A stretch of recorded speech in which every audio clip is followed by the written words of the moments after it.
Hey guys, Bluesmithy here with Blues Reviews, and today we will be reviewing Kingdom Hearts Melody of Memory. Are you a big fan of music rhythm games like Theatre Rhythm? And are you an even bigger fan of Kingdom Hearts? Well, if you answered yes to both of these questions, then boy, do I have a game for you. As these games combine the two to appease the fans as we wait for the next mainline installment in the franchise. And hopefully not as long as the years between the second and third game. Kingdom Hearts Melody of Memory is a musical rhythmic game that offers a huge fan service for the fans of the series, giving many fans what they want, to enjoy the musical pieces from across the series, as it is a complete surprise to many of the die-hard players. This game features over 140 songs straight from all other 8 games that have the massively talented and well-renowned composer Yoko Shimomura. She has worked on every single release that Square Enix has created in the Kingdom Hearts series. Just hearing a few notes from many of these iconic tunes will either draw tears from your eyes or have you involuntarily humming along, as that's just how masterfully the songs have been created. With all these songs to choose from, you can celebrate the legacy that is Kingdom Hearts by joining Team Sora, Donald and Goofy, yes, it must be said in that order, Team Birth by Sleep, Team Sea Salt Ice Cream, or the Dream Team, to retell the series story up to this point, all told from the point of view of the beloved Kairi. Take flight into the World Tour mode that this game offers, which is the closest thing to the story mode that most games traditionally offer, where you go world to world playing the music that originate from those places and replay the worlds in a way that you couldn't in any other installment. Traversing through the levels in a smooth musical score, fighting Heartless all the way from the waterfalls of Hollow Bastion up to the final room where you would fight angsty Ansem Riku, now just minus that Riku. What more could you want?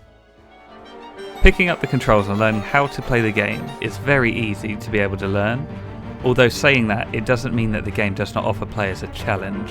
There are many worlds to complete, all of which offer challenges to complete to earn stars they use to progress further into the worlds, such as playing on a specific difficulty or hitting all of a specific enemy with an excellent rating. Playing levels with a high difficulty level on Proud Mode can be quite harsh to beginners. It is the game's hardest setting, and I know what you're thinking. Where is the critical mode at? Well, the game doesn't actually have that, but that doesn't mean that the Proud Mode won't hand you the fail screen when the waves of Heartless give you the beatdown when the track reaches its enemy-heavy sections. But it's nowhere near as unforgiving as other music rhythm games, such as Guitar Hero. There are 2 other types of levels that you can play, one of which is the boss battle stages, where you can fight against previous main bosses of the mainline games, and a single Birth by Sleep boss fight. In this mode, you will be able to see your team take on a boss in an interactive fight. Your musical score will rotate around the battle taking place, as you must time your attacks to the rhythm of the song. Your performance affects how well your characters will dodge the attacks of the enemy, and it is very unforgiving to below par timing, as the bosses will take chunks of health off in this part of the fight. You can only see the fight on the edge of your vision though, since your eyes will need to be focused on the wave of notes approaching you. Due to this, I feel as if you can't appreciate the mode as much as I would have liked, because the sequence from an outsider's perspective is better to watch as the player is distracted by the game's musical score. The third and final type of mode in the World Tour mode is Memory Dives, and in this game mode you fly hitting notes as you watch cutscenes from the series. Unlike the boss battles, I think it's easier to be able to appreciate the cutscenes, as generally they are not as difficult, and have downtime where you can watch the scenes from the respective worlds. At the very end of the World Tour mode, fans are treated to a slight continuation of the plot, and this sets the marker for the next games to follow on from, without giving too much information to still keep everyone guessing what is coming next in true Kingdom Hearts fashion.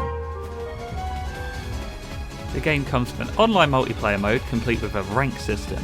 In this mode, you come face to face with other Kingdom Hearts lovers to show off your rhythmic prowess and fight for your Kingdom Hearts status. You can verse each other in a standard fight to see who performs better, but if that's too boring for you, you can also play with tricks enabled, which I can only assume is inspired by Guitar Hero's battles, where you can throw curveballs at the opposition by making them miss their target. You can do this by making their targets disappear, become smaller, have harsher judgment on timing, and more. This mode on Proud Mode will test your skills, and I've personally only tried this once, and it was a close match, but I lost, which means it sucks.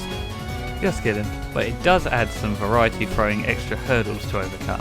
One thing worth mentioning is you can't challenge friends in this mode, and yes, the game does include a co-op multiplayer mode, but disappointingly, to do this you must play off the same console, How they didn't add an online co-op mode baffles me, because they made the modes, just add in the online capabilities to co-op and friend connectivity to multiplayer mode. Please, Square Enix? Bringing up the extra hurdles again, just like in online play, in the track selection screen you can choose Performer mode. That adds in extra performer targets that require you to use other buttons on your controller not normally needed to play, to keep the more hardcore players around to beat levels on the pinnacle of the game's difficulty. In contrast, there is also a simpler mode, one button mode, and this only requires you to use one button, which can be used to help players learn the song or make a more casual, chilled experience for anybody just wanting to sit back and enjoy the visual experience the game offers. The collectibles and synthesis add a sense of collectability into the game, synthesis resembling the crafting systems famed from the first and second installation of the series, but I personally feel there's a little too much to collect, as there are gold and platinum versions for each collectible. And in total there is over 1,000 cards to collect, and to achieve that you must craft them, earn them by beating levels, or win them in online battles. I mean, I love collecting things, but I have a limit. I also would like to note with the character teams, I personally would have preferred the customizability that Final Fantasy's Theatre Rhythm offers, choosing what characters in my party. I choose Sora, Aqua, and Phil from Hercules. Kingdom Hearts Melody and Memory does its job very well as a rhythm game, and for me it ticks many boxes I expect from this genre of game. The gameplay is easy to get to grips with, the surplus of tracks is overly generous, which fans don't dare complain about. The lack of online co-op and friend connectivity is a huge miss for me. Boss fights are a very nice feature, but the game doesn't allow you to appreciate it, and the collections on the game are nice to accumulate, but far too many collectibles make it quite tedious. But despite some of these problems, the game does an amazing job of treating fans to a nostalgia trip from the beginning of the series, and being someone who holds the franchise very close to my heart, I appreciate how much this game offered fans, and how revisiting the worlds and listening back to the music just filled me with joy, just hearing them all over again. I would give this game an 8 out of 10. My love for Kingdom Hearts will not waver, and the more content this game offers me, the more I will continue to consume.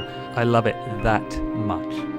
Thank you for watching my first blues reviews and my first ever YouTube video. I hope you enjoyed it, and if you did, don't forget to comment, like and subscribe, and hit that notification button for future updates. Also, if you wanted to contact me on my socials, they are down below, and I'll speak to you all later.